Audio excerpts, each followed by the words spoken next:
So a brief while ago, BioWare released a late 2022 official cinematic Dreadwolf trailer. Dragon Age, Dreadwolf.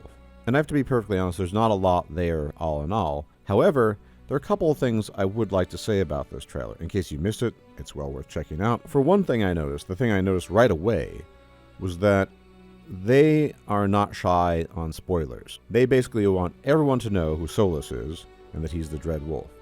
In fact, they don't want you to go through the whole motion of discovering that he was this hedge wizard, and then during Trespasser, the DLC of this big shock. No. He's the antagonist, he was your companion, he's a big bad dude now.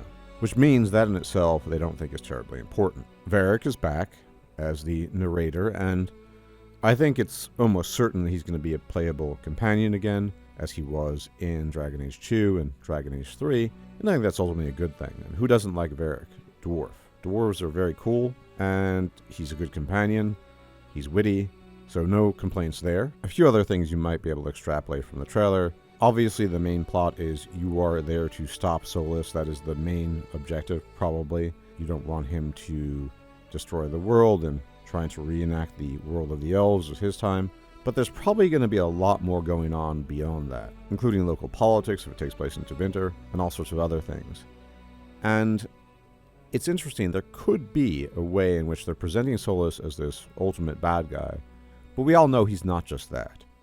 He has a sensitive side, he can be pretty nice, he can be pretty awful. So if a player who's never played Dragon Age before, and certainly not Dragon Age 3, were to come across this, they'll think, oh, evil guy, right?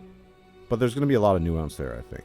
And that's kind of implicit in what Varric is saying. He got to know him as a dreamer, as this hedge mage, but in reality it turned out that he was this other thing. But the way I look at it is he's both.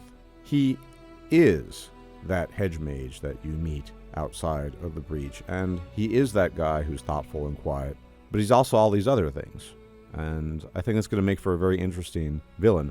In fact, it's been a very long time since there has been that multifaceted, nuanced villain in BioWare games, and in general, right? Usually the enemy, the arch enemy, the antagonist is pretty straightforward. So I really think Solas is going to be very interesting as a main antagonist. But ultimately, guys, this is just fluff. This is not reflective of gameplay. We haven't seen anything.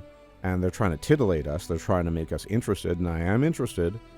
But I frankly would like to see the goods. Some kind of actual gameplay, something from the game itself. It's too early, but I would like to see that. I probably will end up playing this game and talking about it on the channel, but I need a little bit more incentive than these nicely made, albeit not so revealing cinematic trailers they've been releasing. That's my take. Anyway, do let me know what you think in the comment section about the trailer, about Dreadwolf, which we've talked about before. But I am getting minorly positive vibes so far, because it's ramping up, right? Varric, Solas, and whatever you end up being, you won't be the Inquisitor anymore, so I guess we'll see. Anyways, always, thank you for tuning in. Please hit the like button, share, subscribe, comment. All that YouTube jazz really helps out the channel, and I'll check you out later. Take care.